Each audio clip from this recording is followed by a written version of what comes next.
You can't. Can you hear me? Can you hear me now? Sandy, there, mute, mute, mute. No sound, no sound, no sound. We cannot hear you. No sound, no sound, Chris. You're muted, Fairlane. Am I okay now?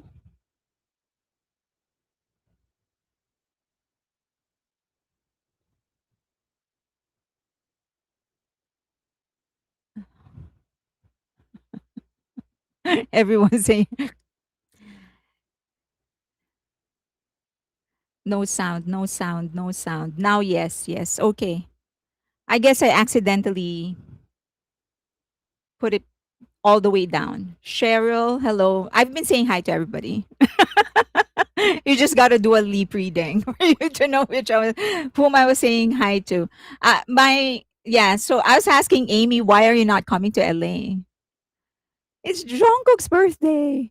Aspen, Atsuko, Tanji, Victoria, Rita, Carol Faye, PZ48128, Rain Store, Courtney, KM Sunshine, Rita, Dodger Girl is on Twitch, Beth, Shelling, Lisa Parker, OT7, Francine, Hanako Grace, I am Claudia, Rain Store, Lisa Parker, Helena, Rita, Wonder Human, OT7, Hanako Grace, Senri, Atsuko Tanji, Nadira, Robin Bryce, Denise, Ruth, Jazzy, Cheryl, Susan, Molly. Hello. Sorry about that. I was saying hi to everybody. So, Elizabeth. Hi, hi, hi. How are you? How did you like the halftime? I can hear now. Good, good, good. Sorry. I think I could just accidentally put it all the way down. I want to go to LA for Jungkook's birthday, but Las Vegas took all the money. I need a fairy godmother. um, I'm trying to think if there are people trying to give away their tickets. I'm out for a walk, didn't even realize there were audio problems. Hi, Warren, Beth. How did you like the halftime? Hi, Juveline. So, as you know, I timed myself. So I'm gonna give myself like maybe 8 minutes to talk about the halftime. So, I do think it was too short. Cramming like four performers, great performers, all great performers for an 11-minute show was just. It's like it's just too much. At the end of the day, you don't get anything. Like you're cramming down everything that at the end of the day you're like, I didn't really feel anything because everyone's time was cut too short. uh so that was my first impression, and I do feel that uh BTS delivered the best performance, not just because I like BTS, but just I feel like given the situation, the trick about, I get what Justin Bieber was trying to do. He was saying like, oh, this is about the music, it's not about, I get that, but in other setting, not in a halftime show. And in a halftime show, it is about celebrating what it is that you are in. So to a certain degree, it's not really about you. It's not really about the artist. It's about how you can help in celebrating the event. It's like, imagine going to a like an Olympic opening ceremony and not caring about the celebration and just doing your own thing. It's not in other situations, like in a concert or in your own record, that would totally be the way to go. But in a halftime show, it's supposed to be about the celebration. So I thought that bit by itself is good. Like if you take that bit, what he did, I'm talking about Justin Bieber, that is good by itself. But if you put it in a halftime show, it just wasn't it. And so I thought they could have done away with that and have given Madonna and BTS a longer time. Do I think that three performers would still have been okay. I still think there were too many, unless it was longer. Unless, so I just thought that because they added him last minute, I think everyone kind of suffered. I think everyone had to cram their performances last minute because they had to put that in. Now for Madonna, I she performed inside. So she went out to the stadium last minute. I don't think she was singing live. Again, if you take her performance on its own by itself, I think it was a great performance. Um, but but if you're in the stadium and it's supposed to be a celebration of the event, I thought doing it inside was just it's not it. She should have gone out to do it with the audience because more than in fact more than it really is about the celebration of that event. So I think Shakira and BTS would have been enough. Um, and so Dodger Girl said Madonna was pre-recorded. So so yeah, I thought that was like that was a huge fail. But if you again just want to emphasize that if you take the performances by its own on its own, like if it is not for the halftime, I think it would have been good. It's just not for a halftime show. And then there is um the fact that the four performers didn't even do like a 30-second performance altogether.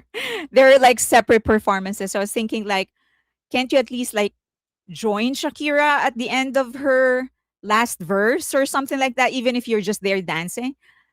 They didn't do it. So I, you know, so yeah, I thought like, what did everyone do? They all decided to just rehearse on their own and not.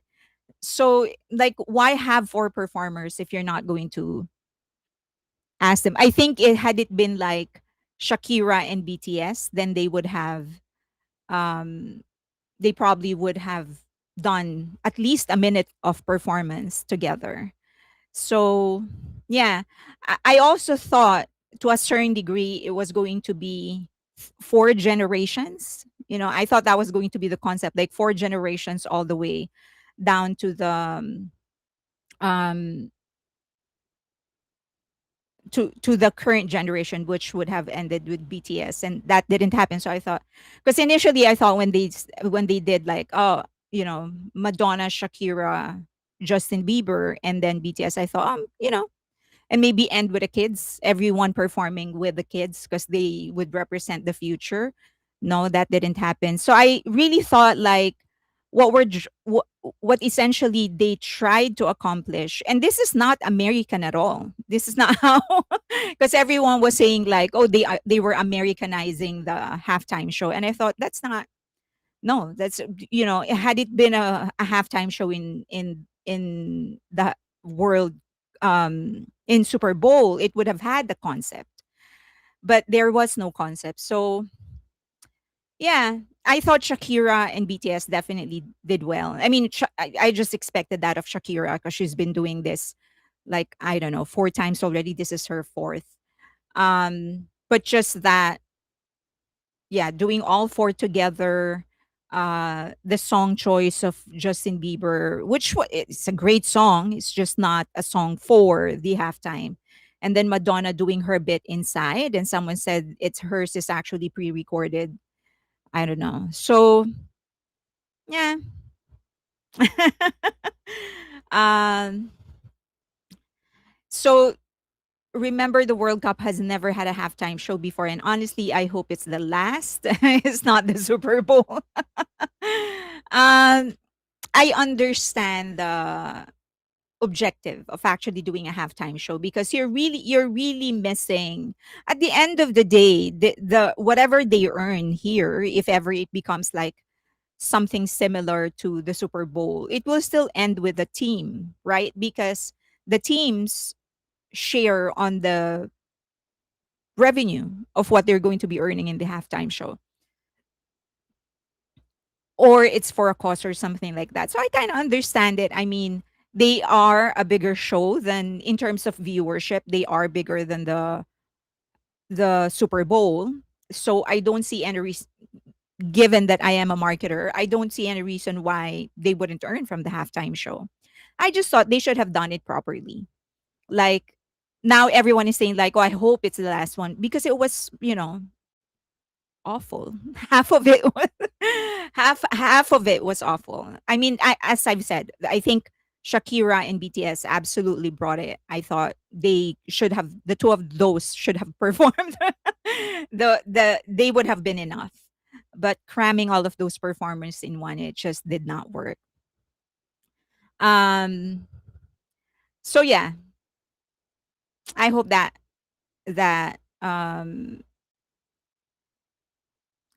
if they ever do it again, I hope they do it properly. I thought there were too much politics in there. I don't know the role of Chris Martin, whether he was there to direct the entire performance or he was just there as as an advisor bringing in people. I don't know, but I thought at the very least done a they could have come up with a concept that would have been fitting for an event like this. Okay. Um Lisa Parker, Chris Martin. I don't yeah. Or maybe there's also politics. I mean, adding Justin Bieber last minute, I thought was like janky. I don't know. I thought less why add him last minute? 11 minutes for performers just didn't work. You gave so Shakira I thought like got the most airtime. I think she got because she sang the theme. Um and she was great. I don't mind like I thought as I've said, I thought BTS and Shakira saved it for them. But yeah, Chris brought in the talent like how Jay-Z does for Super Bowl. JB sucked all the energy out. He's in this phase of like artiste kind of. I feel like he's going through that phase, but it's just in other events that would have been okay, not on this one. Hamish is losing luster in my eyes after the Korean incident. Um, yeah, I mean, I to a certain degree, I thought, yeah, this was just not it.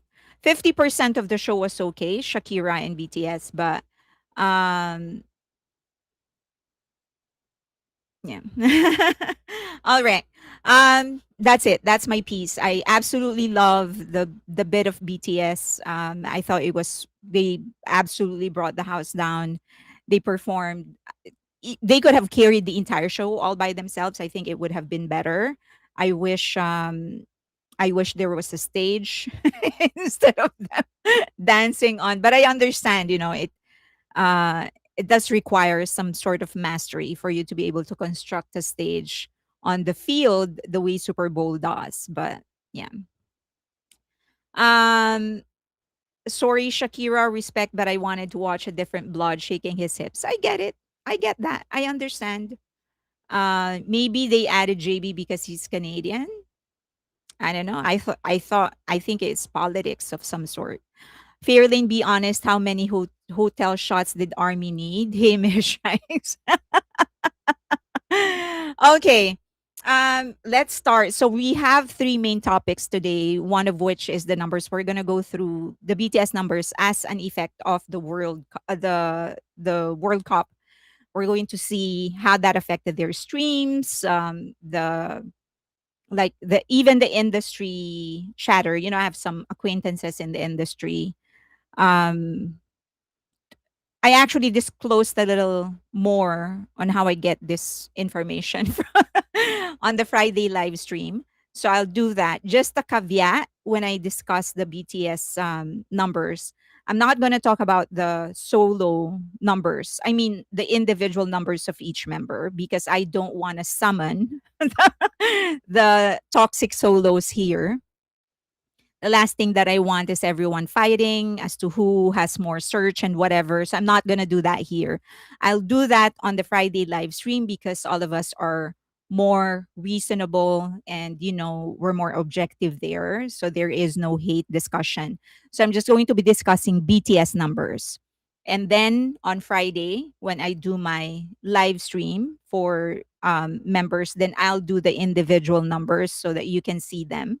And the difference between what I'm going to be doing now and ones that you're seeing online is that I'm actually going to be showing you the tools that we are using for them to generate those numbers, and that you will also understand why many of their numbers seems to be off, because they are.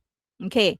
All right, so that, and then we're going to be discussing today they released the different Korean financial institutions released their report and also their predictions and analysis on what's happening in K-pop, because everything is tanking for the last, as you know, for the last 6 months.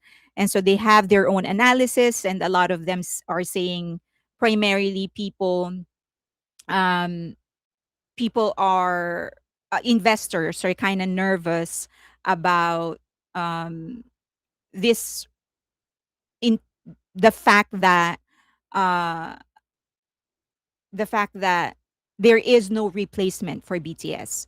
So that's what we're going to be discussing. Like, where are they coming from? Why are they saying this? And also, we're going to pull back because a lot of the things that they're talking about is kind of over the top. But we're going to be discussing that. And then we're going to be discussing some industry, just minor industry updates, what's happening. Um, Hybe just released a teaser for their next group, the one that is going to be launched by their female concentrated label ABD. Okay, they're now just figuring it out. Okay. All right.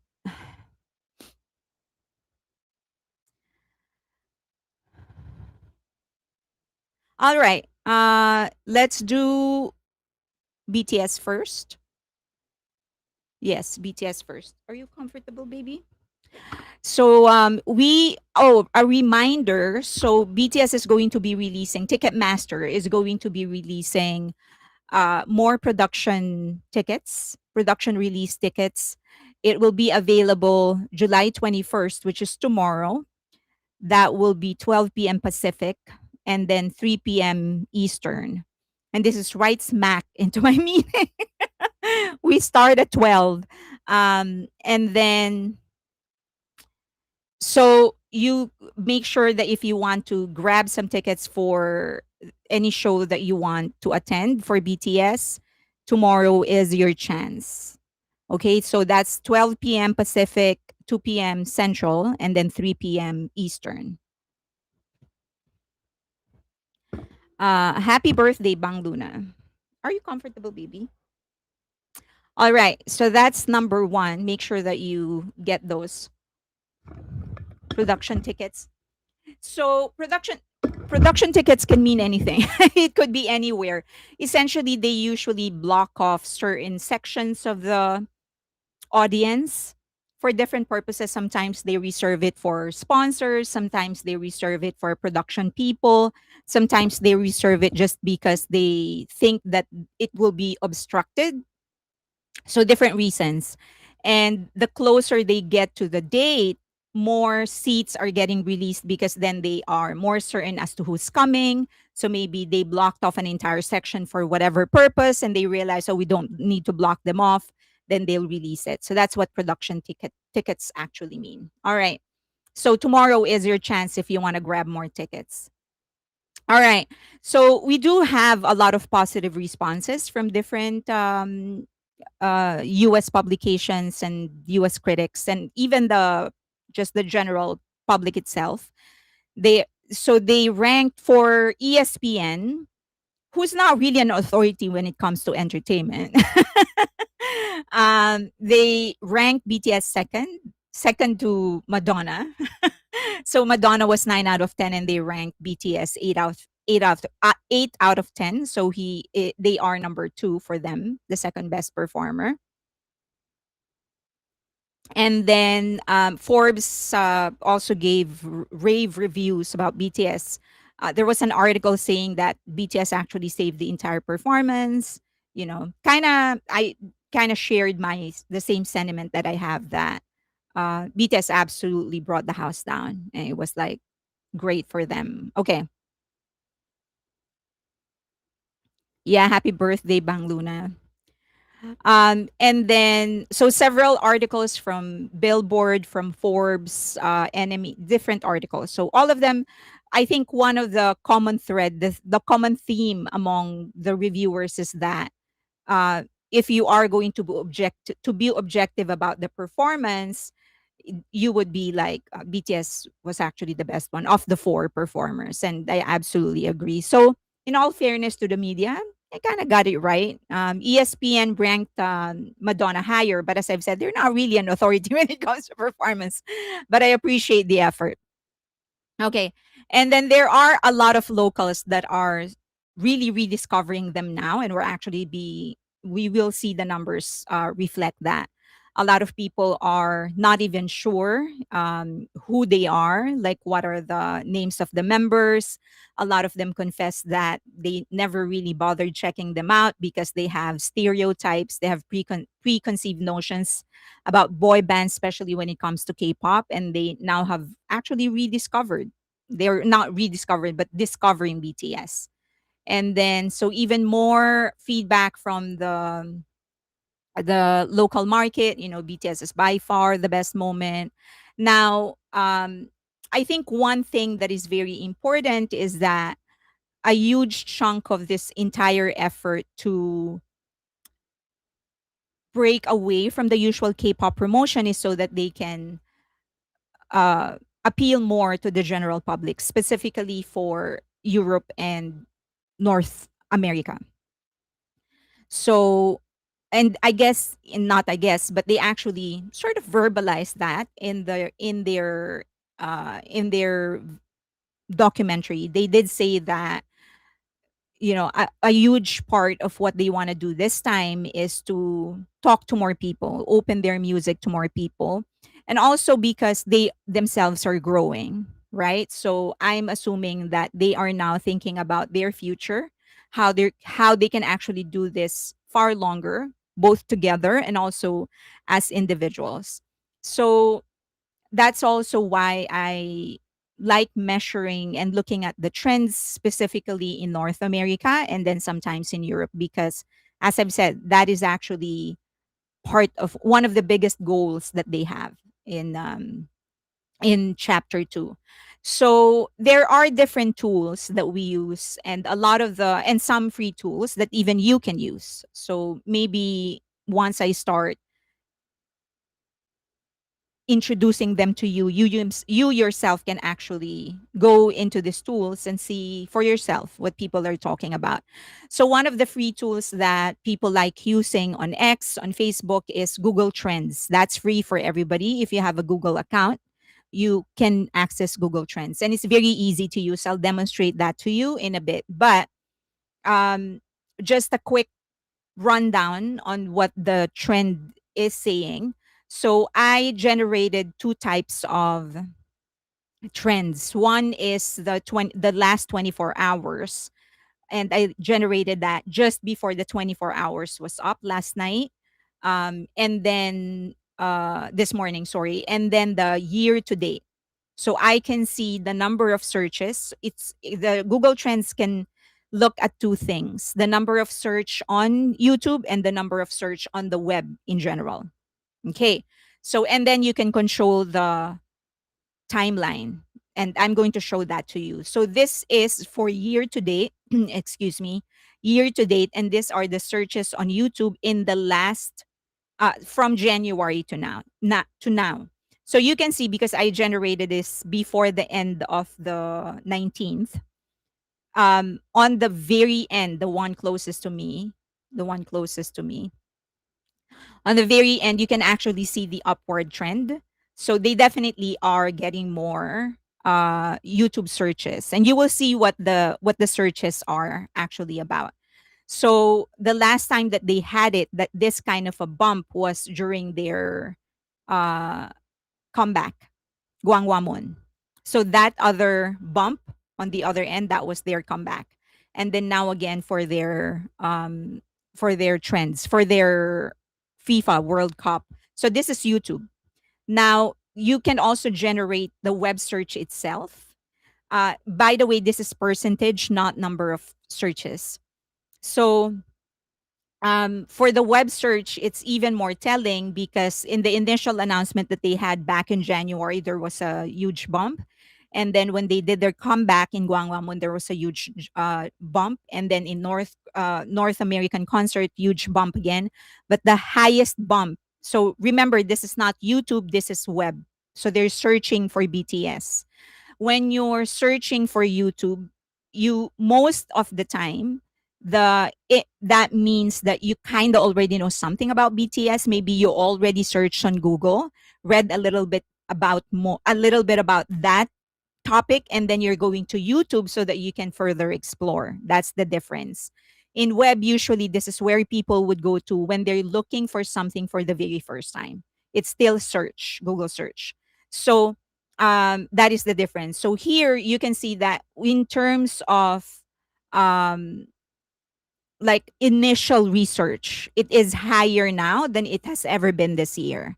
So towards the end, you can see that huge bump. Okay. Now I am measuring US. You can very much measure other countries or worldwide, which I will show you in a bit. Okay. So very interesting trend. You can see just exactly how an event can affect the curiosity of people. Okay. What was the highest bump? The For web search, the highest bump is higher. So this is this year to date, the highest bump is their performance in FIFA. That gave them the highest bump. Other bumps would be the initial announcement of their comeback, and then their Gwangwamon comeback, and then their kickoff for the North American tour. But of this year, of all those events, the highest bump has been achieved by their FIFA. And this is US. Okay, I'm only measuring US for now, but I will show you worldwide in a bit. Okay, so I also measured 24 hours. So that was year to date, and this is 24 hours. Just because you can really see the how it sparks, like a certain actual event sparks searches. So for I generated this, I think maybe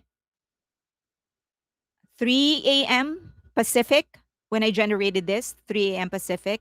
So that huge bump was the FIFA World Cup. So right after that, you can see people searching them on YouTube, most likely searching for the performance or searching. These are people coming from Google, searching them for the first time and getting curious as to what it is that they're actually, what they can do, like their music, their performances. So that's 24 hours, last generated at 3 a.m. Pacific. So that's for YouTube. And then this is for web search. It's even sharper. So that means, because initially when you see a bump like that for YouTube, it's so easy to think that maybe it's just um it's just armies looking for the actual performance because they did not have access to the live show. But then when web search, as I've said, you go to Google first. People, when they absolutely don't know about anything, the first thing that they do is go to Google more than they go to any other platforms. So since there is a match in terms of the spike, the intensity of the spike, then there is it is reasonable to argue. It's not conclusive, but it is reasonable to argue that most of the people going to YouTube to search for them most likely came from searching them on Google and then going to YouTube to see the performance or search for other performances of BTS. So it's pretty wild looking at this. Okay. So again, I'm just looking at the US now, but I'll show you the worldwide in a bit. Now you can also look at the actual searches, like what is it that like the exact search terms that they are using um, to that they're putting in Google in relation to BTS. So you can see World Cup BTS, something like that. It's, I don't have my glasses. World Cup BTS, BTS World Cup 2026. So when so there so for example number 3 it says World Cup 2026. It does not say BTS. So the question is, why is Google attributing that to BTS? Because most likely the result that they are clicking on involves BTS. Okay. And then I don't know. I can't. Well, it's too small. I don't have my glasses. I can try and get my glasses, but my dog is on my lap. Um yeah. So anyway, you can probably see it more than I can. Um so am I doing a gym? And yeah, I've never had, so to avoid the glare, I don't wear the lenses. I only use it for aesthetics, not really for functionality. Okay, so those are the top searches on, I think, YouTube. This is what they're searching for on YouTube. And then next is what they are searching for on the web. Okay, so those are the terms that they're using. So when they go to YouTube, that's what they're searching for. This is what they search for when they are on the web. So a little similar. World Cup BTS, BTS World Cup, and blah blah blah blah. Okay, FIFA BTS, yes. Okay, so you can see all of that, and this is kinda in terms of but you can see that the searches is on percentage, not really on not quantity. They're not giving you the exact number of searches. We use different platforms to generate that, but this is for the general trend. It's the first step usually. Okay, Google Trends. Okay, so they also re-entered Dynamite, re-entered iTunes. So congratulations. So that means there is a big curiosity when it comes to Dynamite, because it went back into the top 50. Okay, that's iTunes. Next, they also went back into Spotify Global Artist. So they are number 4, up 2 positions. They came from number 6. They went back into the top 5. Okay, so Global Artist for Spotify. You want to go down? Okay, you say bye first. Say bye to my audience. Say bye bye. Say bye bye.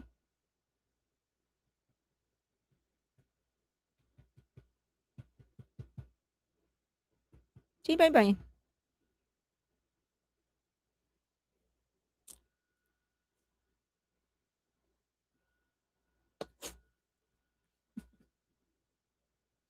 Okay.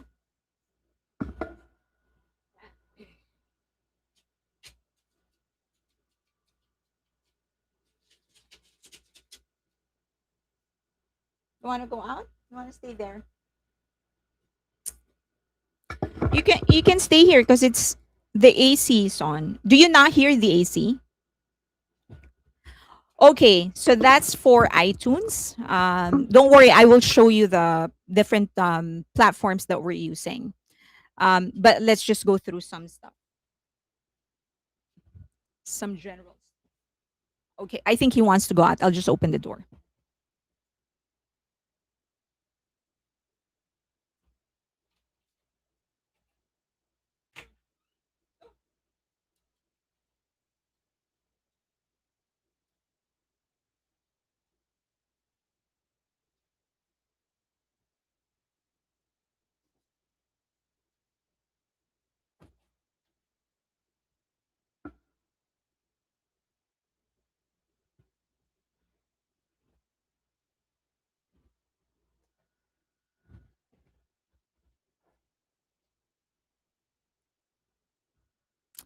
Okay.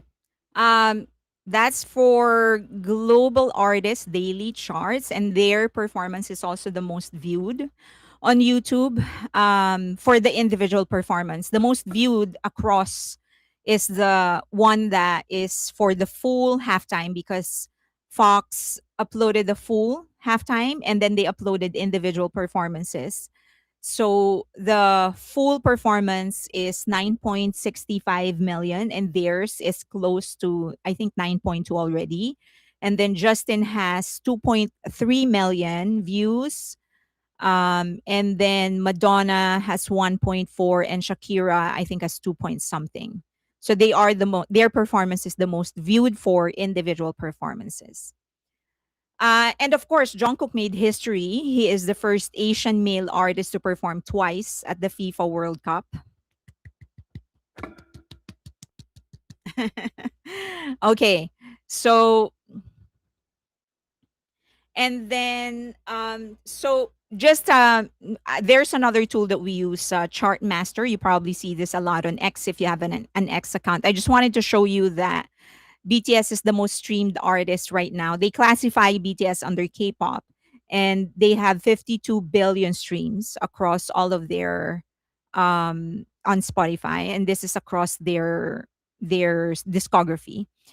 Next, it is followed by Blackpink, which is 16 billion. So 52 and then 16, and then Stray Kids, which is at 15 billion. So if Stays out there will just work a little bit harder, you can get to number two very, very soon. And then Twice has 12 million. Jungkook has 11. So he is the highest ranking solo. And then 17 has 8. Jimin has 8.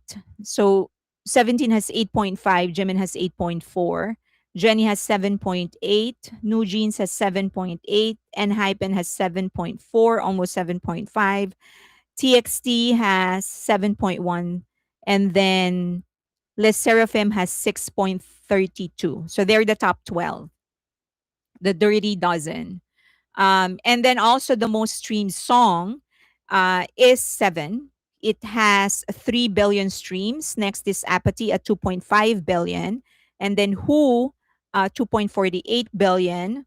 Dynamite is 2.3. Golden 1.8. Standing next to you is 1.496. Butter is 1.483. Like Crazy is 1.467.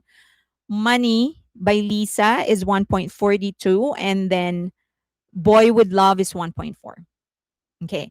So that's for individual songs on Spotify only. All right. Now, okay. So this is one of the tools that I use. There are so many of these tools you have to pay for in order to get. So the only reason I have a paid account is that I do some marketing work. So I have the paid account. And so I enjoy that. So for some platforms, I will not be showing it real time because I have other things in there. And if you see it, then I will be violating my NDA with the people that I work with.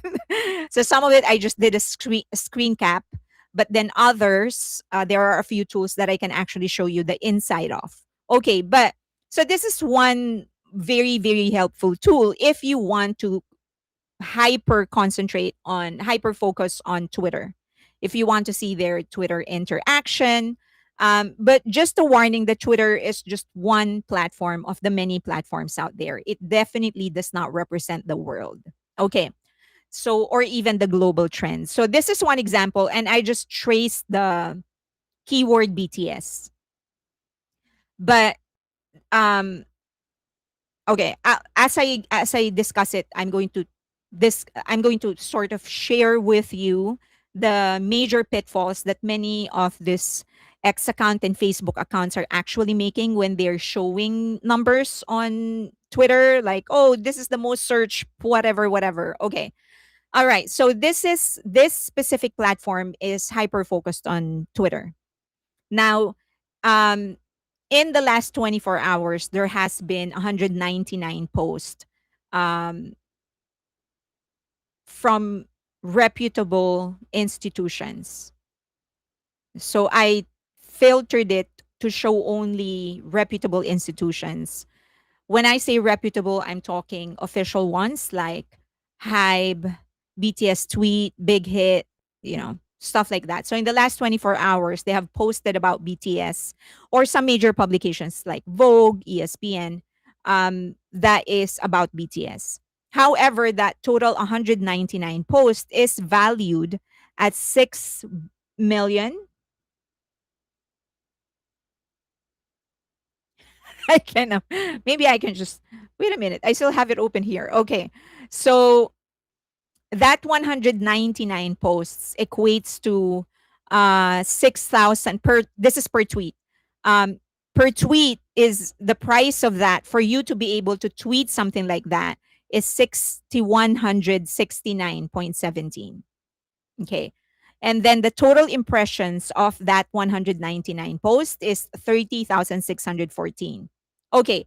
So now if you go larger, meaning you talk about, one second.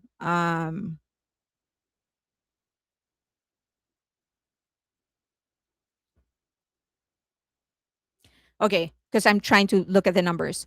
So the total impressions of this 199 posts from major institutions is 2,099,714.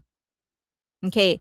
So that means that the potential, just limiting it to the 199 institutions, they are already reaching 2 million. Now, the magic is then on the third level, because from there, so for example, if I'm ESPN, for example, or Hybe, I post about BTS, then people will then like it, retweet it, comment on it, and that is going to extend the reach. Now, the count of 2 million is just on the first level, not on the shares and stuff like that. Okay, but this is one of the, I'm just showing you one of the tools that we're using. Okay. And then other things that you can see with this platform are the top commenters, likers, sharers. So I just want you to know that there are platforms that are crawling your account on X.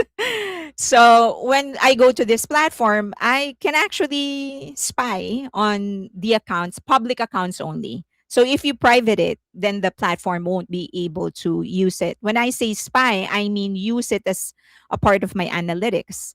So the platform can actually listen to what people are talking about. I can even filter this and say, I want to see the negative narrative, like negative things that Twitter people, Twitter users are actually saying about a specific topic. So just be aware of that. Now, if you go private, then we won't see it. So these are all public accounts only. All right. But just know that yes, we can actually see it. Like I don't have to go to Twitter and look at my mentions, look at my whatever. I can just come here, type it, whatever it is that I'm searching for, and it's going to give me the a summarized version of whatever, an analytics. Okay, so that's one. So these are all the top commenters. Now, these are the most liked image related to BTS in the last 24 hours. So I guess they landed in South Korea because these are now like the most recent pics that they have. They landed in South Korea. So they, yeah. So these are the most liked image. And then I can go even deeper. For example, so these are the initial ones that it will show to me, and I can go deeper, like show me more, or I can click on an image and then it's going to generate the stats for me. If I say I want to see who are the most valuable accounts that like this or share this, I want to see that, it's going to show it to me. Okay, so these are just the total impressions of a specific picture. For example, if I see, like, I want to see um the impression. Impression is how many times it was shown in someone's timeline. So just want to see the impression of this specific picture. I want to see that. Okay. Um So this are if this I generated a report on the top contributors on different fields, like different topics that they're talking about. That can give me that as well. So for example, let me go that to that so I can see it clearer. So I want to see the most popular post related to my topic. I want to see the verified users only. I want to see the most favorited, the most the post that was clicked as a favorite, something like that. Most impressions, like all of that, the most reposted. So all of those things I can generate on this specific platform for Twitter. Um, Now again, it is not, it's just a reflection on the favored, okay, the most favored. So this is just X, and it's not a reflection of global trends. It's just X. There are certain types of people that are mostly attracted to X. So you have to take that into consideration. So if you're a marketer and you're studying a trend of something, relying on one platform is a no-no, because you're not going to get a balanced report. You do need to usually, especially if it's a big organization, the secret is to be able to build a proprietary system that will allow you to weed out the noise that all of these reports generate, so that you're getting only the most relevant to your own search. Okay. Now I will show you one of the platforms. So Popcore is very popular when it comes to posting graphics and announcing, oh, this is the most search or whatever. So I never really paid much attention to them. I just got curious because they posted something related to BTS, and I thought, you know what? I'm gonna try and recreate the result that they have, because I just want to see how reliable they are. And I was never able to recreate. I was able to recreate that specific post that they have when I did it wrong, because I couldn't, as I was like doing the analysis, and I just couldn't recreate that result. And I said, what if I do this wrong? Like, if I don't do my parameters right, if I don't weed out the noise, I was able to recreate it almost to a T, which actually brings me to a conclusion that they do surface level analytics, but they don't actually do like a deep dive. Like, they don't analyze the numbers. They would probably put in some parameters on the platform that they are using, and then based off that they post it, but they don't do a deeper dive and actually see, like, wait a minute, is this even like possible? Okay. Now, let's do Google Trends first. Okay. um no, no, no. Where are you? Okay, do you see it? Is it clear on you?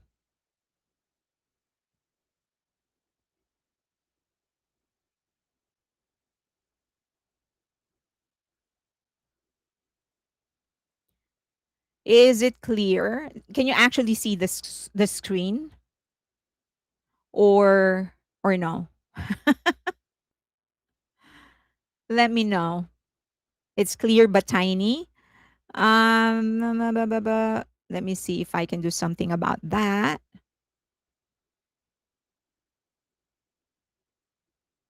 Did that help? Okay. I think it helped a little bit, right? Okay, so this is one of the many complications when you're generating numbers on Google Trends. So when you generate a word that is pretty common, it's going to return an inaccurate result. Now, I said I'm not going to do any solo numbers generation because I don't want to summon solos here, toxic solos here. I'll do it real time so that you know I'm not effing with you, but I'll do that in my um my members live stream on Friday. But I'm going to show you Jin because he's the safest, but also because his name is very common.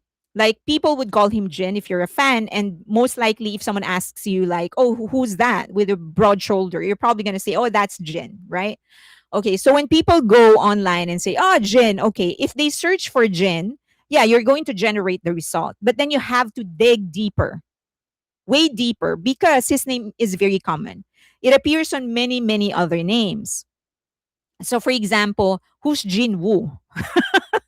But it's included in his result.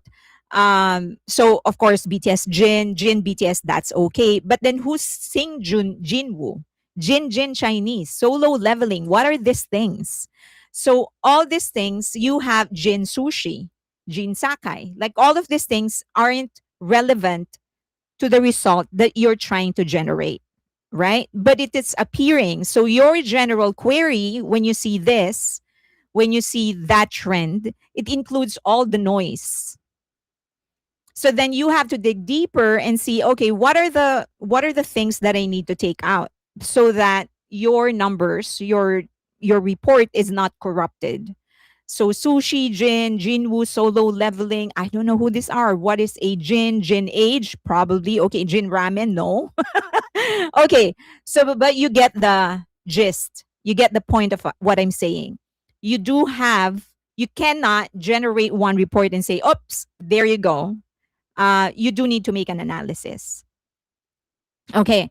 So a lot of the things that many of these accounts that are many of these accounts, what they are doing on X and on Facebook, they are simply generating so surface level search, and then whatever the platform gives to them, they take it and they say, oh, look, this is the result.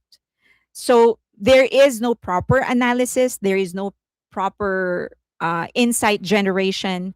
So that is why my tendency is to not to is not believe them. And so I tested it, as I've said, I tested it yesterday. Popcore posted something, and for the life of me, I couldn't recreate the result that they were showing until I decided to do it wrong. When I did it wrong, I was able to match what it is that they posted. I'm just like, okay, so this is how you do it, and which is the wrong way of doing it. So, okay, now that's just an example. All right, so this is one of the platforms that we're using. So, you can search for example, BTS. And by the way, I'm only looking at United States. So let's go to BTS so that we can see worldwide. So now I have the result for BTS. And as you can see, if I do, this is 1 week. Let me make it a little smaller. So this is 1 week. And um, you can see the peak. There's a bump, and this is the performance, which was yesterday. So for the entire week it was like just steady, and then you have that one peak after the FIFA performance, so you know that it actually worked. And then you have a year on year comparison, so versus the same period previous year. So this is year on year, and then this is preceding week. So if you're comparing this to the past week, there is a 70% bump because of the FIFA performance. And then you can also go, so this is web search. You can also go worldwide. So this is US. I'm just doing US. I can go worldwide, and that's going to change the result. So worldwide, there's a 60% bump versus the preceding week, and a 180% bump year on year comparison. Okay. So, and then I can do, like, for example, what if I just want to do, like, I don't know. Let's choose a country. Germany. And then I want to do web search, then it's going to change the result. So now it's 20% down versus last week. Maybe there's something that, okay. And then 900% versus year on year comparison. So you can also do YouTube search. You can do news search. And this is also valuable for us when we're trying to measure valuable write-ups, not the general online noise. But let's get to that later. So you can also do a YouTube search. If you want to see like what people are searching on YouTube, that'll change the results. So it's 200% year on year comparison up. I'm just doing BTS, and then 20% up precede if you compare it to the preceding week. Okay, now you can do the US only, which is my location. And that's the result, 60% up versus preceding week, and then 60% up compared year on year. All right. And then same thing, you can actually look at the search result. So, what are the things that people are searching for in the past week? Remember, I'm doing past week, not just past day. So, normal BTS, BTS normal, World Cup BTS, BTS World Cup 2026.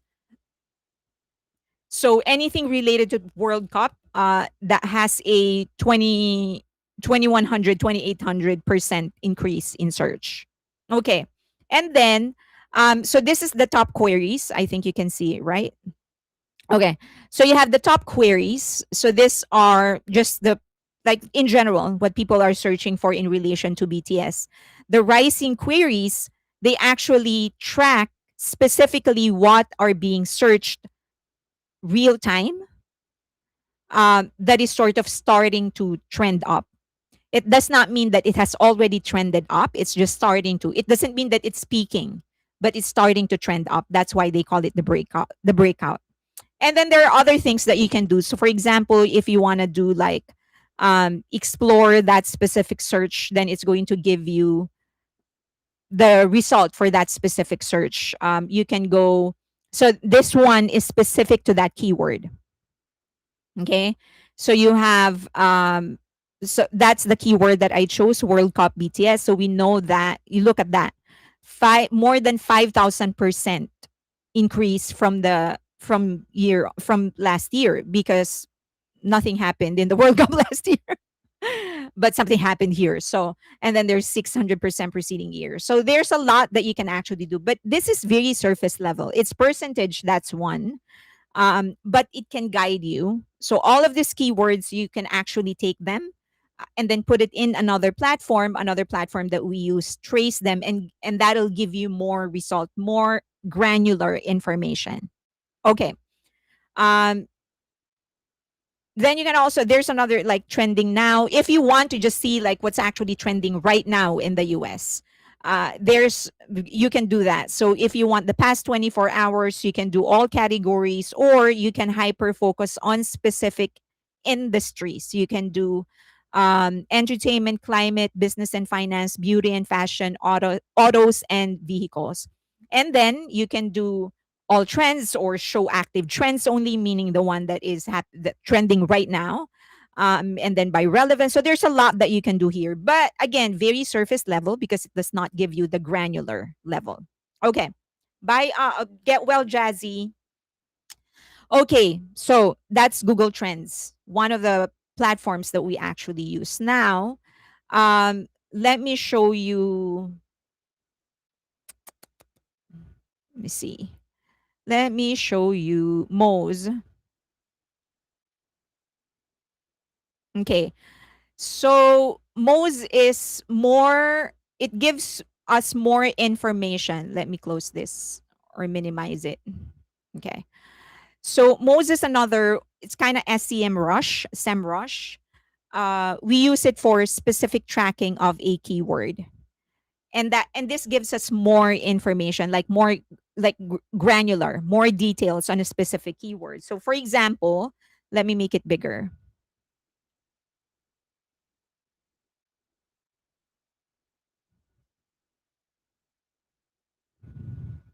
If I want to search BTS, as you can see, I already searched it. Okay. So the monthly volume search is 516,000. And this is, again, this is only for the US. It is not worldwide. So the average for the last 28 days is 516,000 searches. And 51% is actually coming from organic search. And then others are most likely pushed by an ad, or like something, like someone mentioning it on whatever. So it is more it can give you the actual search volume of a specific keyword. So you can use this specifically if you're trying to like design an ad, um, and you want to know what kind of keywords you're going to be buying and paying for so that you can get the result that you want. This is what we use. The disadvantage of platforms like this is it's not real time. It's there is a delay. So if I want to see how much people actually really search for, like the quantity of the search term World Cup BTS or BTS World Cup, I'm going to have to wait a while for me to be able to generate that. Okay. So that's, that's a little, that's the disadvantage. Now, SEMrush is actually a little better. I can't show you real time again because I'm using it for my other work. And if I show it to you, you're going to see a lot of information that you shouldn't be seeing. So I will show that in the Friday live stream so that you can see exactly um, what people are searching for when in relation to as a result of the BTS performance. Okay, another thing. Oh yeah. So here I'll show you.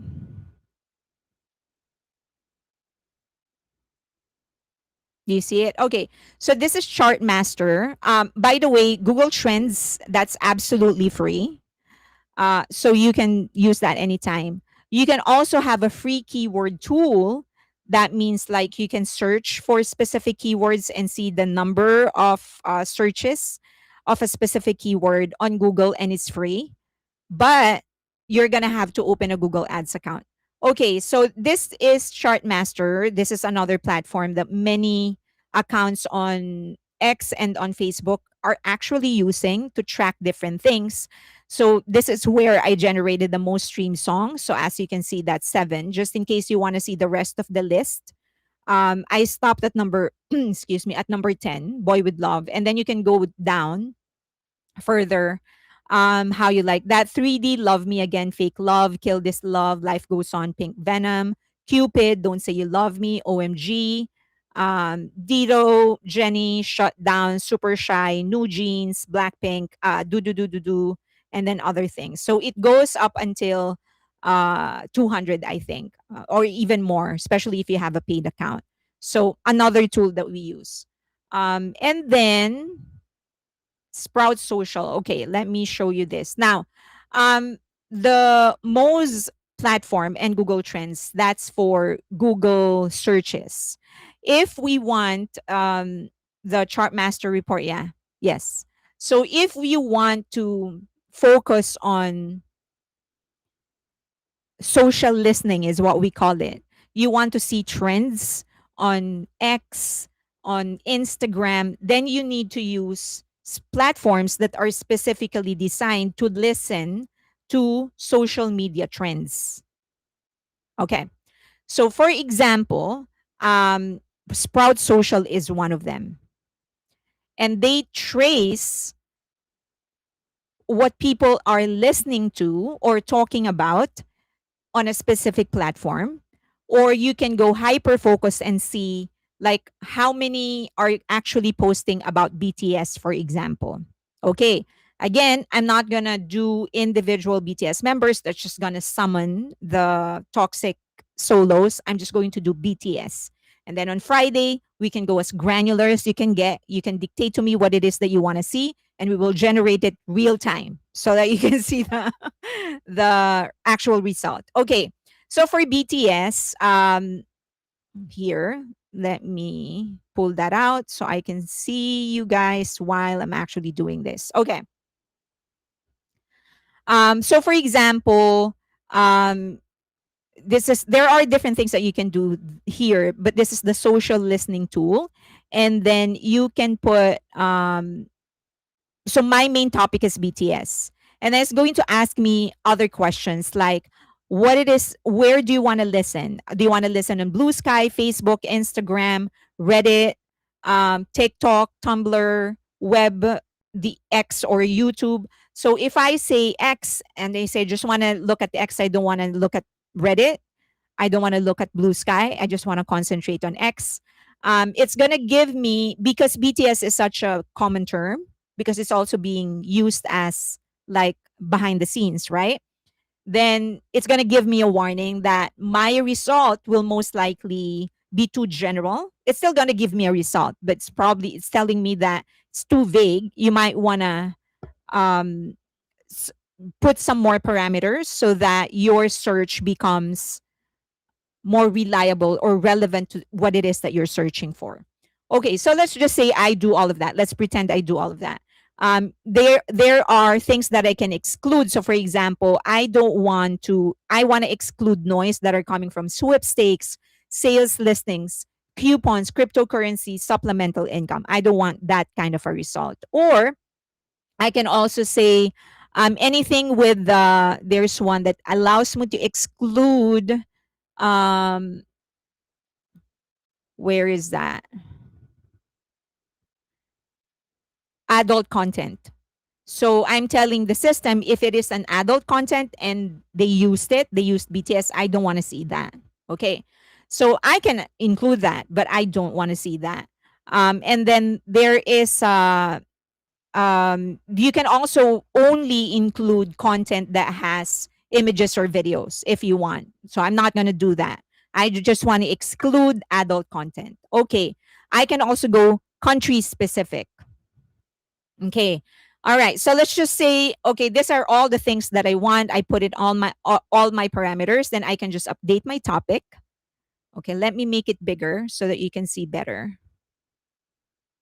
Is that better for you? Okay.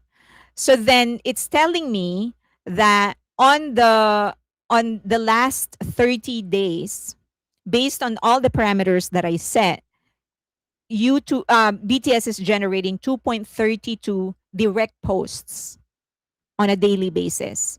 Not reshares, not anything, nothing like that, just direct posting. So 2.32 million posts, people posting directly about BTS. Now I can go bigger and say, okay, now show me likes, show me whatever. I can do that.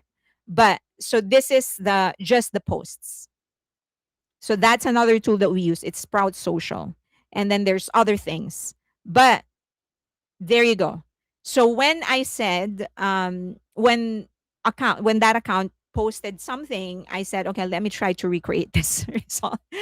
And I'm like, for you to have really relevant result, you need to filter a lot of things. Otherwise, it's just useless. You're deluding yourself into believing that a certain keyword is useful to you when it's not. Okay. So um it can also give me like people that are posting about it. So whoever this is, PJ Moon River posted something. And then KSJ Fangirl posted something. So it's going to give me that as well. Um yeah. So just the direct posts. I might see your account here if you have an X account. So I can also listen to other things, Facebook and stuff. I can be more refined. I can put more parameters into that. But I hope that gave you a good idea on what I am talking about when I say a lot of these platforms, a lot of these people on X, on Facebook, they provide you surface level stats, but it's not properly contextualized. They don't set the right parameters. They don't exclude keywords, conditions, countries, and stuff like that. And the best way to actually know that is when someone posts like, "Hey, this person generated this much attention," for example, and I'm like, "Is that global? Does that include Afghanistan or something? What is it? Can't you be more clear in what it is that you're posting?" Um, so be more my my personal suggestion is be more discerning, and then if you can just demand like, how did you generate that number? What how are you just you know anyone can claim it, like what's your source? um so people will also be trained, like other people will also be trained to look deeper into it. Okay, do you have questions? Ask me in 20 minutes and I will forget all of it. Unfortunately, I do appreciate.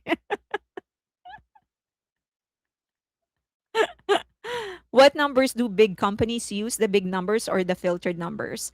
Usually the filtered numbers. We're really very focused on our, like, the reports that we generate and we provide. Like, as a marketer, if I'm doing marketing for a specific company, I make it a point to be very targeted, because that's actually what works in any kind of campaign. In other words, if this is just an example, right? Like, if Nike tells me, okay, um I want to do a campaign. I want to do a campaign and I want to get the biggest Asian artists for this campaign from different countries. I can do a surface level search and just go, okay, he said biggest. Okay, I'm just gonna go with the most popular based on social media followers, numbers of whatever. But then this is a brand we're talking about, yeah, Nike. So in other words, their KPI, the key performance indicator, the key performance metric, most likely will be sales. So it's not about just the most popular. They probably want the celebrity that has the most influence commercially on their audience. Because one account can have a million followers, but only have 0.5% that will actually buy whatever it is that they are selling. On the other hand, someone can have 20,000 or 200,000 followers, but if 50%, which is huge, but if 50% of their market actually really buys whatever it is that they sell, then the account with 500,000 followers is a better investment than the one with 1 million followers. Does that make sense? So we're focused. We're very, very focused. If Nike tells me, give me the biggest stars in Asia, because I want to sell 100% of my inventory, tell me who can sell them, who's the celebrity that can sell them. I will go very, very granular. And that includes examining the products that they've already sold, the engagement. And when I say engagement, it's not just like, it's not just, I really will look into the comments. I'm going to tell the platform, so I want you to look at their followers and the comments and give me which which account actually, which celebrity has the most valuable comments, not just love you or whatever or something. Okay. Um, GP won't have access to paid tools, so how would we normal people be able to double check the stats we see without having to pay for it? You can ask me. I guess that's why I'm here. Well, the other thing would be to establish, for you to be more conscious of actually delivering the most reliable numbers, right? So again, if I when I saw, the reason I don't really rely on Popcore unless I double check their number is that this is a clear example. I tried to recreate whatever, and the the people work that I do some work for, they have proprietary platforms. So these are platforms that they designed specifically to filter out the noise and serve their purpose. So I have access to all of that. Um, but it is very hard, I agree with you, to discern which ones actually give you quality numbers and which ones don't. So try to establish and notice who's actually more accurate and more precise when they give you numbers.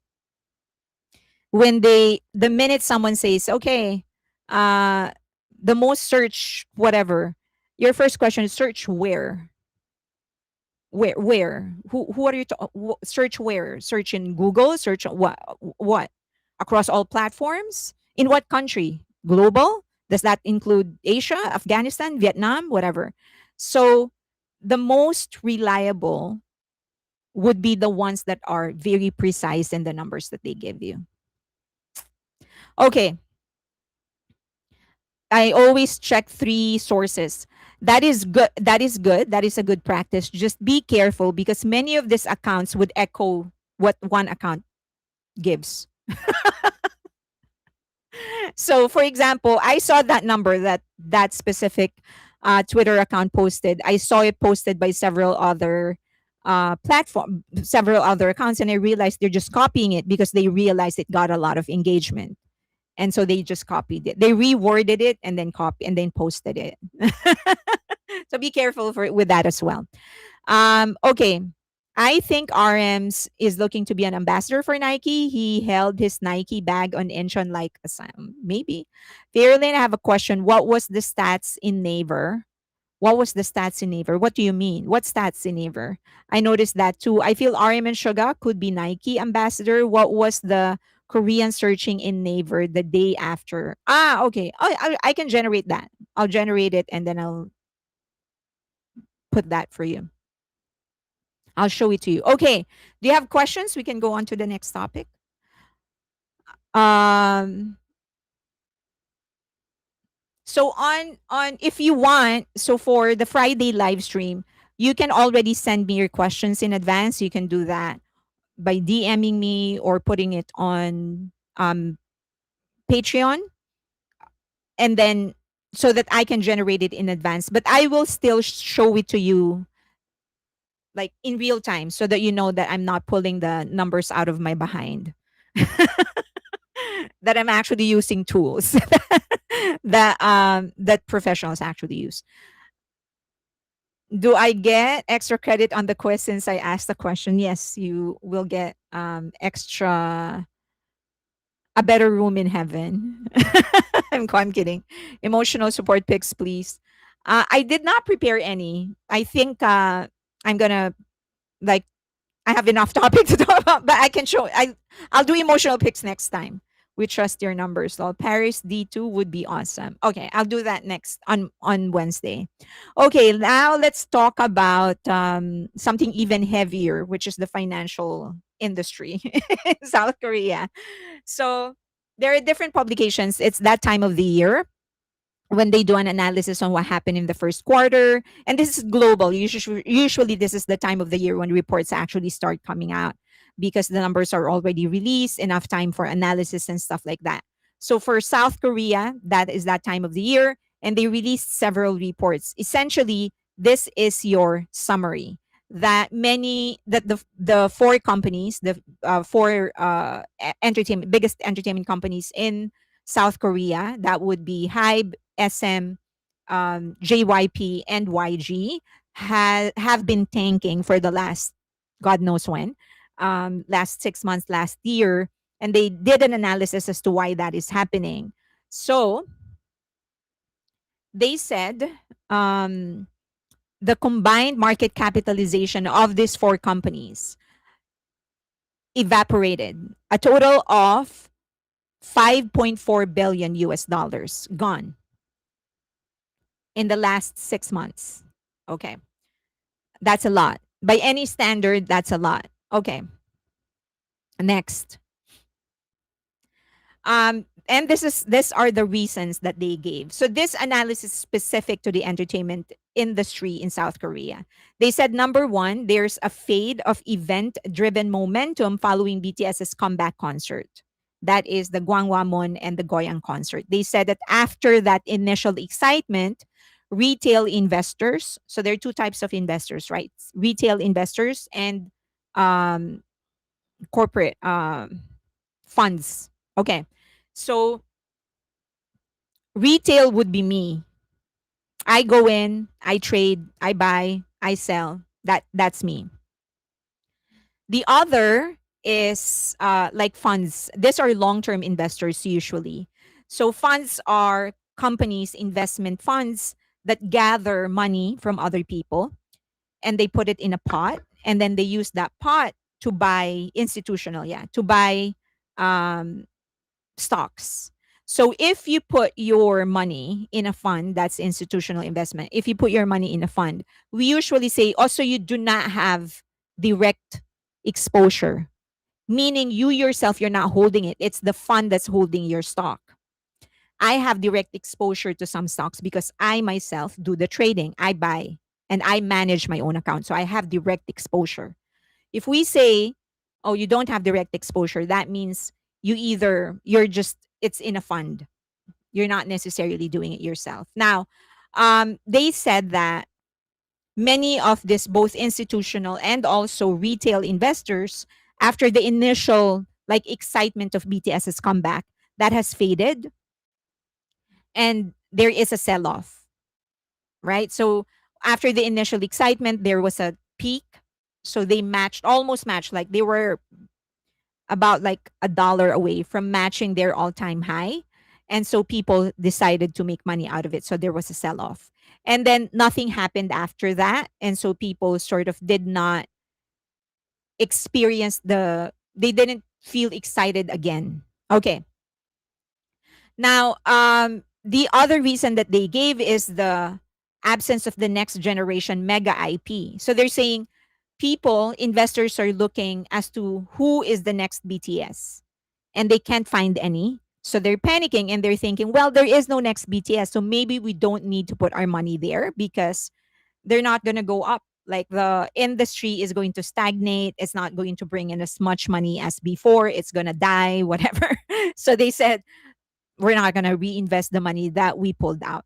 Next, there's a broader rotation of funds into AI. So a lot of these management companies, and we've discussed this in length for several live streams already, from Hybe to SM Entertainment, all of them are echoing what Hybe is actually doing, and that is to invest in tech, because Hybe is investing heavy on tech.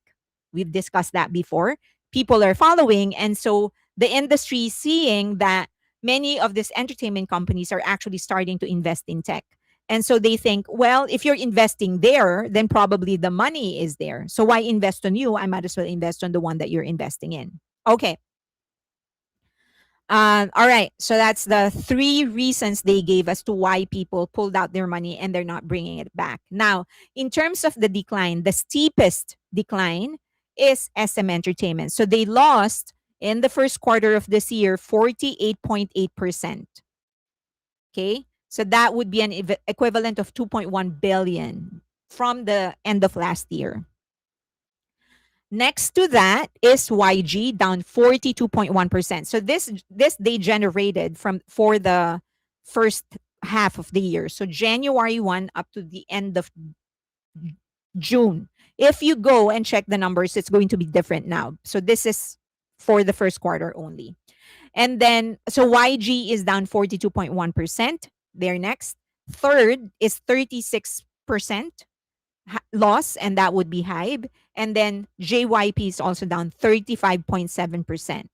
Now, usually, this is kind of odd because usually the biggest company in terms of share, they usually are the biggest loser because there's more to lose, right? That it's not the case here. The biggest loser is the second biggest, which is SM Entertainment. And then YG, who's actually the smallest of the four, lost more than Hybe. So it's kind of amazing to look at. If I'm, that's the only word I can think of. Like, this is pretty amazing. I was expecting Hybe to lose more because they're the biggest. And I wouldn't be surprised if they actually lose the most. Okay. Because again, they're the biggest. They are the ones that are doing more investing. Now, if you compare that, so they are arguing because Kospi is actually on a really, really bad condition right now. I'm going to show you how bad it is. It's bad, but they said that actually the decline of Kospi started just a couple of or several months, maybe last 3 months. But the four management companies have been losing since last year. So if you compare Kospi to um, the four management companies, you can see that the four management company is not taking the is not just a sheer effect. It is part, but it's not the only reason. The decline of Kospi is not the only reason that the four management companies are losing money. There's another reason, which is what I've already discussed. Because if you compare, Kospi actually went up still. But in the last several months, they've been struggling. But that is because of broader geopolitical reasons, economic reasons as well. Okay. Um, Now, Hybe, according to the different reports, so this is not just one report. Okay, these are different reports from different investment companies. They said that Hybe kind of dictates what happens to Hybe is what happens to the entertainment industry in South Korea. They are the bellwether company. So I've discussed this, I think, last week. The Bellwether Company is a major, highly established company whose performance is viewed as an indicator for the health and direction of the entire industry.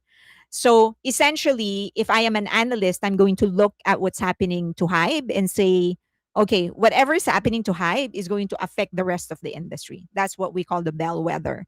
So that is why when they do their analysis, a huge chunk of their analysis mentions Hybe because they affect the entire industry. Okay, which makes it even more amazing, given what the police is actually doing to Hybe.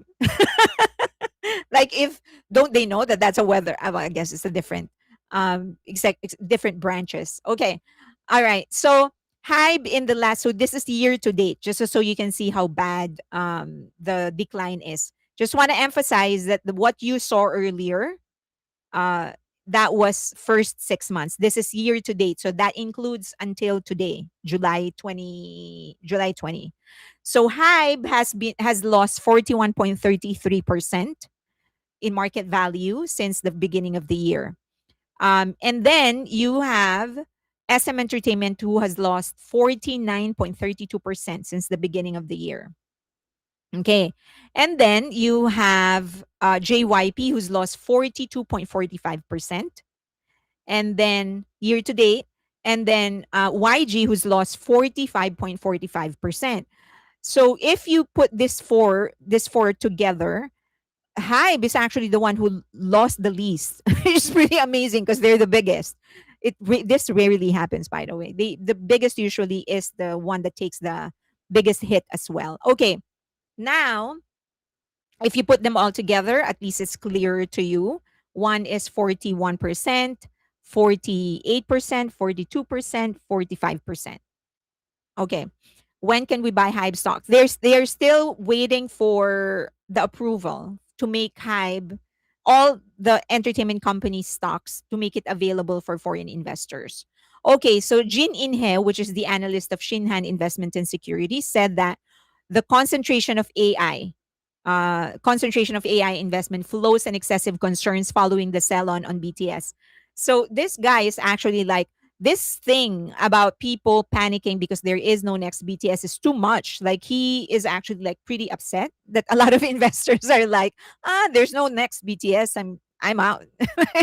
Like they said, he was like, this is excessive. This is unreasonable. You shouldn't be thinking this way or whatever. So he said that worries are compounding. There are no IP capable of surpassing BTS, and the earnings could peak out starting in the second half of the next year when BTS World Tour concludes. Okay.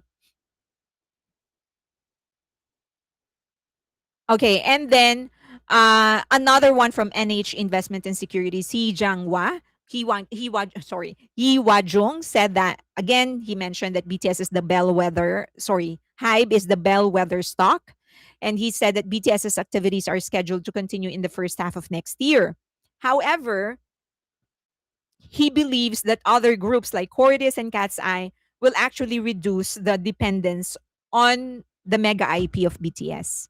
So he feels that, investors should actually feel a little better now and should go back into investing into K-pop, because he sees that there will be other groups that will sort of not be as big as BTS, but because there will be more, then the risk and the responsibility is going to be more spread out across different groups. I think his major concern, I do understand that he mentioned that Hybe is the bellwether company, but then it will not make the company, an investor, feel better if you're only talking about one company. You have to talk about other companies. Now, the thing is that even to other companies, a lot of the mega groups that they have, for example, Twice, they don't have a replacement of, right? Like, for example, again, JYP, Twice is on their way out because they're going to I think they're going to start concentrating on their individual careers, and they don't have a replacement. In the last 4 years that they have been trying, 5 years that they have been trying, they have failed to launch another group that is at least threatening to become as big. And then once stray kids start enlisting, they're going to all concentrate on individual careers or probably units. Then the same thing is going to happen. The same problem is going to surface. Who's going to replace them while they are serving the military? Okay. And then for SM Entertainment, since Girls' Generation, they haven't had that. I guess EXO, they haven't had the mega IP as well. Okay. So now this I think is kind of inaccurate. I think he got it wrong. This analyst got it wrong. He said once music streaming gains traction, it has the characteristics of generating long tail revenue over an extended period of time. Because we all know that streaming doesn't earn a lot. So I think this part he got wrong. Lino will be first. Yes, Lino will be first. Is the dancer, former dancer of BTS. Okay, this is how bad Cosby is right now. I shouldn't be laughing. Sorry. It's all red. I've never seen I've never seen a tragedy as bad as this before. So this is the entire stock market of, not the entire, but the major ones of Korea. So um and this is what people always have to take into consideration when they're looking at someone's stocks, which is the primary fault, or the primary mistake, not fault, primary mistake of many people that are looking, reporting about stocks of Hybe or JYP or SMN Chain. So they're not looking at the broader market. And there you go. That's your broader market. That's the all the major players in the South Korean market. They're all down. It's all red. So now why is the question, right? So a huge chunk of the reason the entertainment companies haven't recovered is because the entire stock market is just under pressure. So even if people want to go back in, if you're seeing this, it's so hard to go back in. Um, but actually, it should be the other way around. When it's tanking, that's when you should be investing. But that's not how people think. Unfortunately, retail investors, that's not how people think. So now, okay, so this kind of requires a little bit of explaining. The Korean exchange has now triggered more than 35 sidecars and 7 circuit breakers in 2026 alone.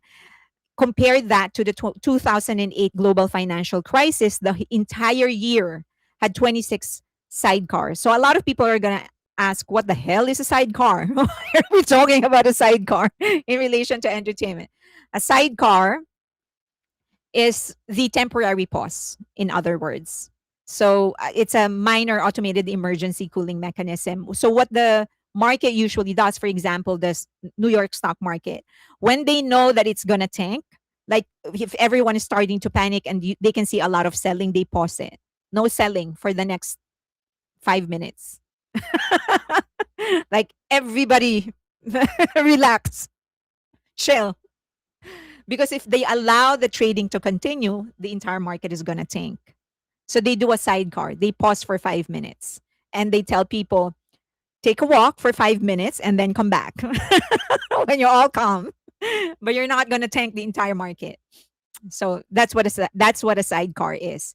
So this report is saying that in the last, just in the last, in 2026 alone, the Korea exchange market has already triggered 35 stock sidecars. So 35 times the market had to pause. The exchange had to pause for 5 minutes so they can ask everybody to chill, because everyone was losing their chill. The entire market is going to crash. They cannot afford that. So they pause and they say, take a walk, go outside, go get some coffee, play with your dog, so that when you come back, you feel all better. And then do business with us. Okay. That's what a sidecar is. Of course, that's not the kind of tempo that they have or tone, but that's essentially what it is. So that's what a sidecar is. And then a circuit breaker is a much longer one. So they freeze it for 20 minutes. So the initial one, sidecar, is 5 minutes, and this one is 20 minutes. So this is when people are losing their minds. And the exchange is going to say, this requires more than coffee. Why don't you dance to Dynamite and Butter and then come back? Something like that. So they pause it for 20 minutes. That's what a circuit breaker is. So The report said that this year alone for South Korea, that's how bad it is. Because for the entire, if you compare it to the entire 2008 financial crash, global financial crisis, there were only 26 sidecars for the whole year. But in the last 6 months, there has already been 35 sidecars and 7 circuit breakers. Does that make sense? Are you now all masters of trading? Okay. So, but on the, again, this is why you have to dig deeper when you're doing financial analysis. Because the truth is that it has actually been trending 10 to 12% daily for the last 2 months, I think. And this was generated today. This is actually a little better because you're like -3%, -2% compared to the 10-12%. So if you're looking at it, if you're investing, things are actually getting better, even though it's still all red. But if you compare it in the last month, 10-12%, 3%, you'll take 3% any given time, any given Sunday. So again, that is why people actually need to dig deeper. You can't just rely on a single screen, a single search result. You have to use your brains. And no matter how sophisticated AI is right now, it still hasn't matched humans' ability to take in factors like this when they do an analysis. You still need to trigger that. You still need to think about that concept and ask AI to do the analysis for you. But it still will have to come from you. AI is still not capable of generating it on its own. Okay. Okay. Brain and gave up. Okay, is it affected by what's happening in the US? Please do not mention anything political. We're talking about the economy only. So, yes, the Wall Street, that's the street where all the traders are, has entered a period of intense questioning over big tech's massive capital expenditure. So, for the last maybe 3 years, 4 years, there's been heavy investments on AI. A lot of AI companies have been upping um, their their valuation for their company when they're looking for investments. And now Wall Street is sort of starting to question that. Like, why are you worth 1 billion? What have you done? Something like that. And they're doing that on many tech companies. So once they start questioning a company, that affects the confidence of the investors, they pull out. Okay. Okay, next. So that's one. Now I know people are gonna ask, like, so what's the connection to SK? A lot. Remember, SK is our supplier. They supply a lot of stuff to the US. They export a lot of stuff. We import a lot of stuff. Yeah, we import a lot of stuff from them, and they export a lot of stuff from them. And so once we start questioning them, then we stop exporting. So that affects them. Okay. The other thing is there is the of course the Middle East tension is affecting them, but more because South Korea is they 100% import their oil. They don't produce their oil at all. And so if there is tension there, it's going to affect them. Nothing. Please don't mention anything political. We're just talking about the economy. So yes, they get affected by that. So that's also part of the reason why their market is tanking as well. Next,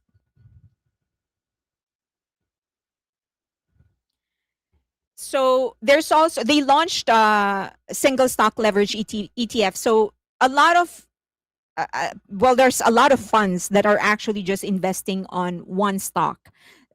Usually, a fund will invest on many stocks because they want to spread the risk.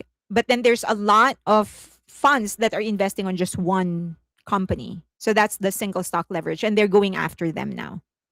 So that's another reason. Now the problem is that this is one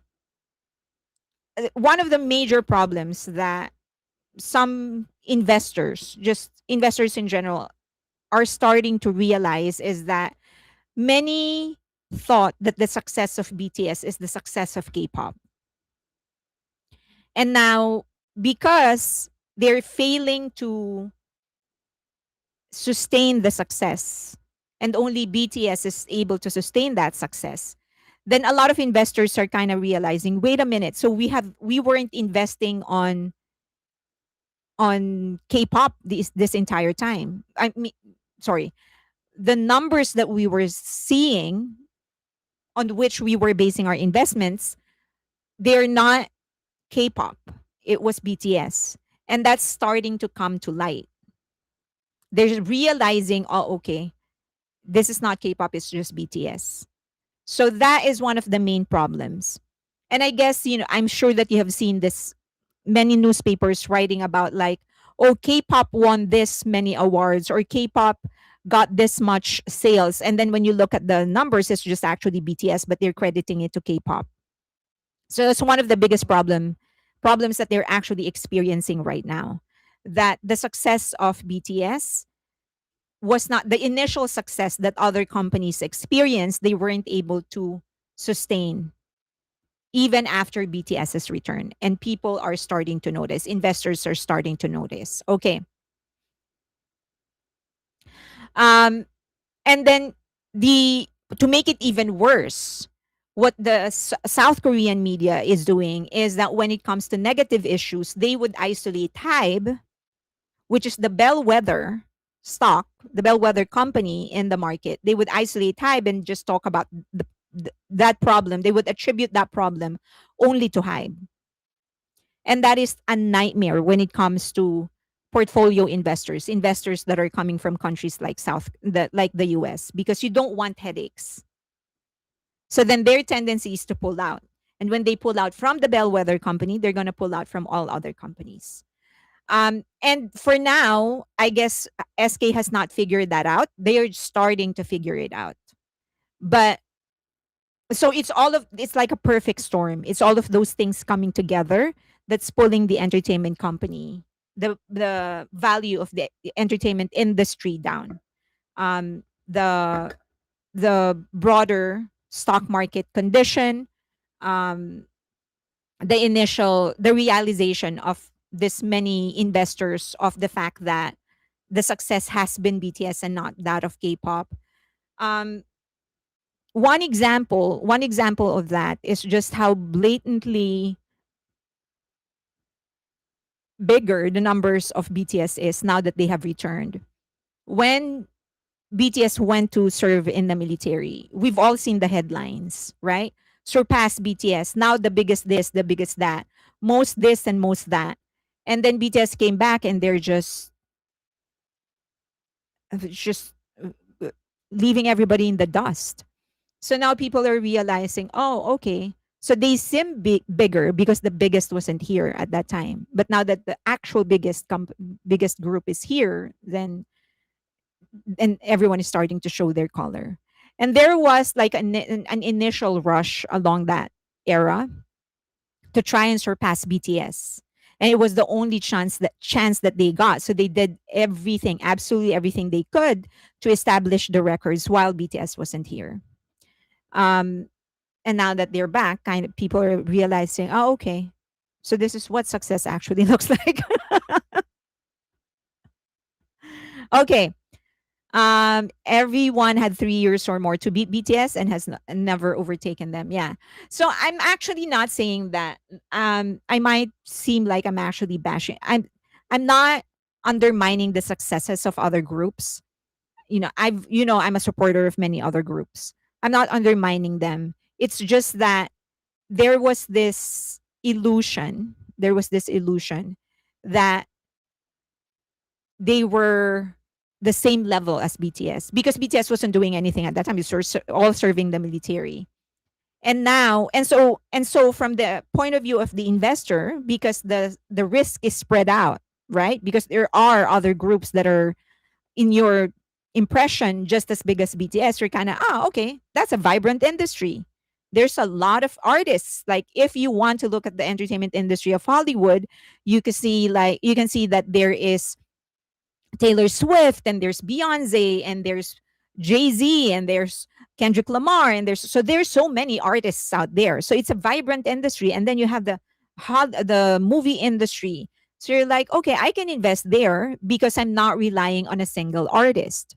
That was the impression before. Like there were a lot of other groups that were the same level.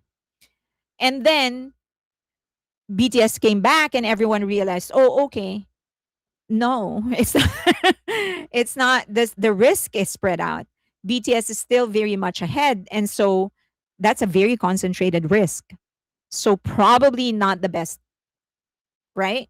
So the illusion was there in the beginning, and now it's clearing out. That's why investors are pulling out.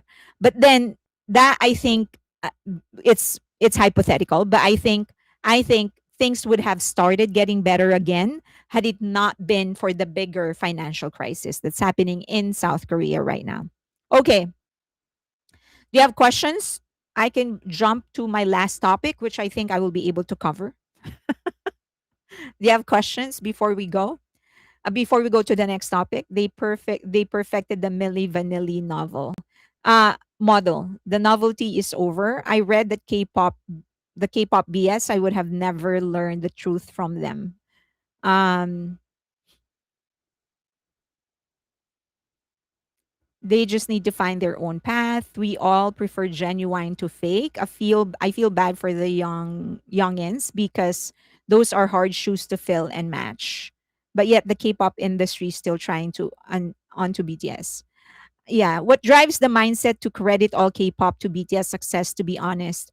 I also see that BTS itself, where one member praise is attributed to the whole group. So this is a K-pop mindset, whole versus individual.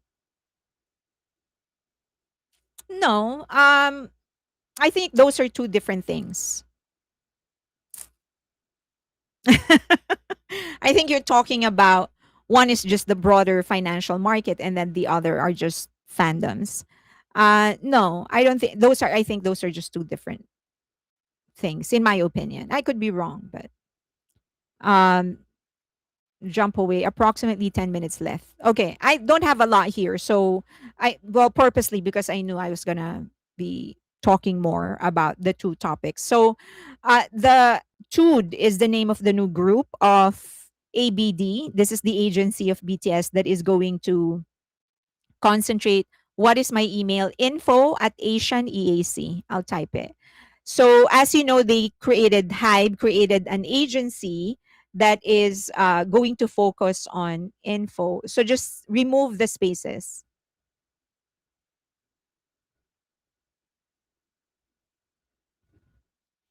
Just remove the spaces. So they have a new agency that is going to concentrate on girl groups, which is ABD, and um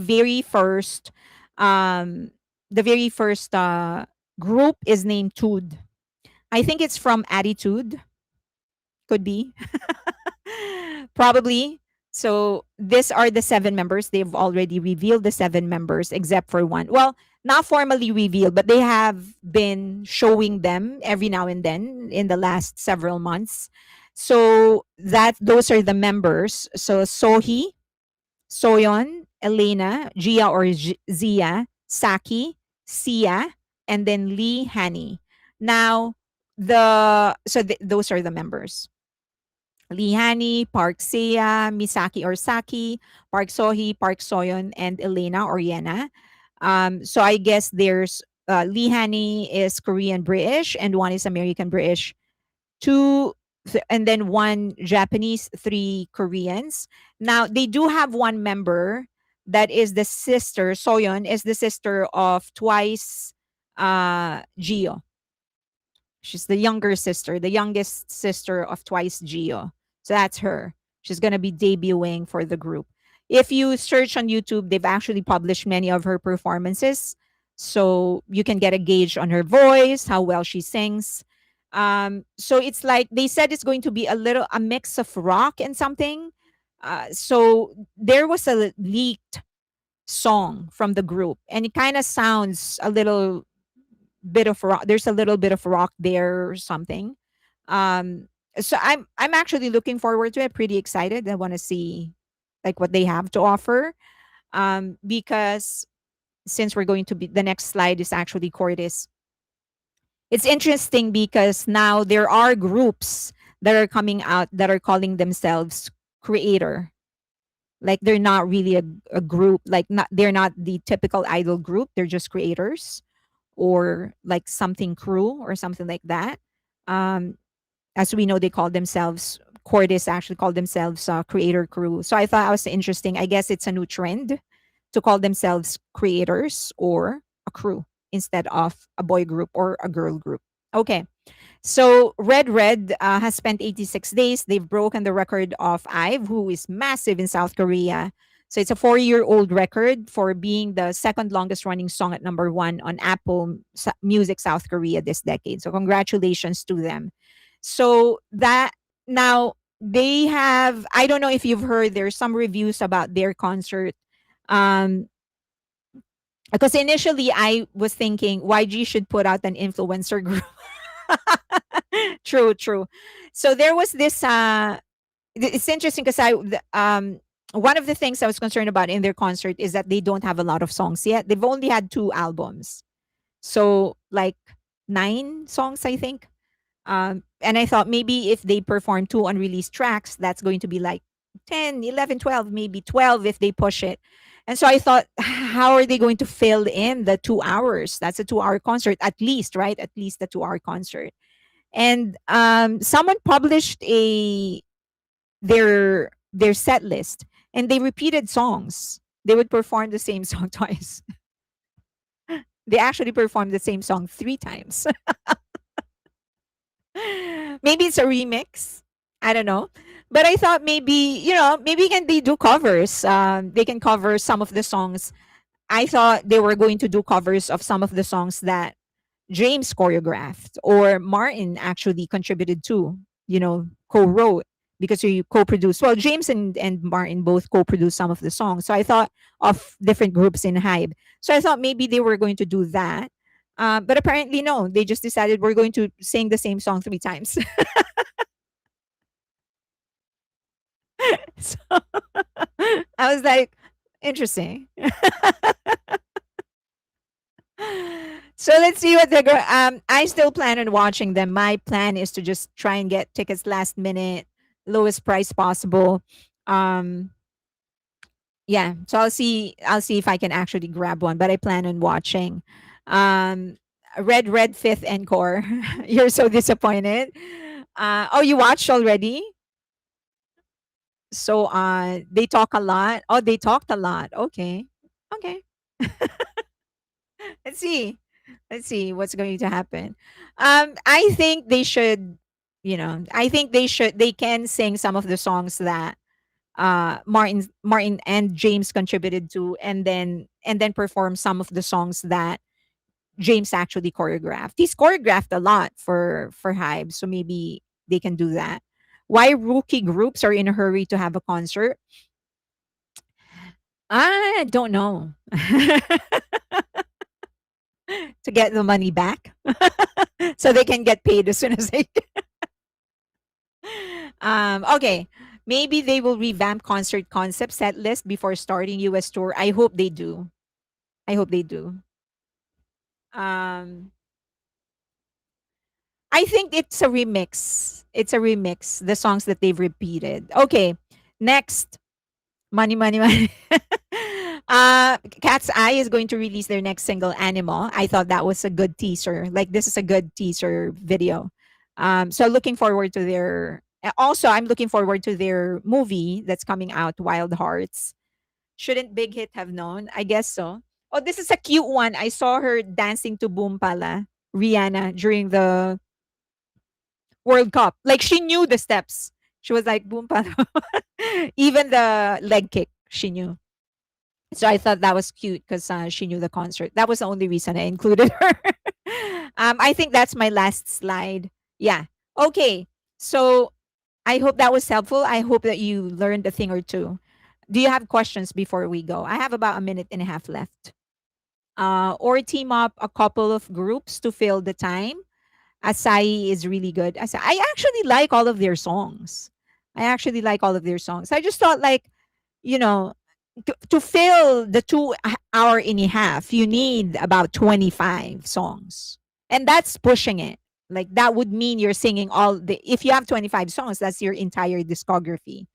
Um, but I don't know. So yeah, I think they should sing some of the songs that Martin contributed to, maybe do some covers, maybe perform some of the songs that some performances that James choreographed, and maybe do like one unreleased or two unreleased songs, right? Maybe that would be a better choice than repeating the songs. Or do it Jin style, or yeah, or that would be good as well, like do more like audience interaction. That would be great. I mean, I'm sure the fans would, that would like, yeah, especially because it's a smaller venue for them. That's never going to happen again. I'm assuming that in their next tour it's going to be bigger venues, so they will lose the more personal touch that they can have right now. So yeah, I mean, absolutely, if they do it Jin style, oh, fans are going to love it. I won't be able to buy the pre-sale tickets tomorrow. I don't have enough money. I don't have enough money either. I don't think it is that simple. Weverse sent a New York announcement. I think they're trying to make the boys American style. Yeah. Did you like Boom Pala? And what do you think of the Lesser of Him music? Yeah, I absolutely love Boom Pala. This is the album of all of their albums. This is the in like in its entirety. This is the album I like the most of all. My favorite song, my favorite Lesser of Him song is not in this album, but in its entirety. This is the one that I really like, which is interesting because I just learned from the interview of Yoonjin that the album that she kind of creative, she was that sort of creative director of this album, that it actually started with her interviewing the members, like sitting down and talking to them to see like what kind of direction she could take the album. So I guess, yeah, I mean, probably the sincerity, the authenticity of it is actually what clicked with me. Okay, thank you so much, everybody. I'll see you Wednesday. If you want, you can send in advance if there's any number you want me to generate. As I've said, I will only be doing the solo ones, solo numbers, individual members' numbers in the Friday live stream, but I can generate other information from you for you if you want me to present it. Just email it to me, or you can DM me and I'll generate the numbers and I'll show it on Wednesday. Okay? Is she the leader? No, she's not. Chewan is the leader. But I guess she's the one that's more into creative stuff. That's to answer your question. I'm assuming that you're asking if Yoonjin is the leader. She's not. Okay. Thank you. Bye, everybody.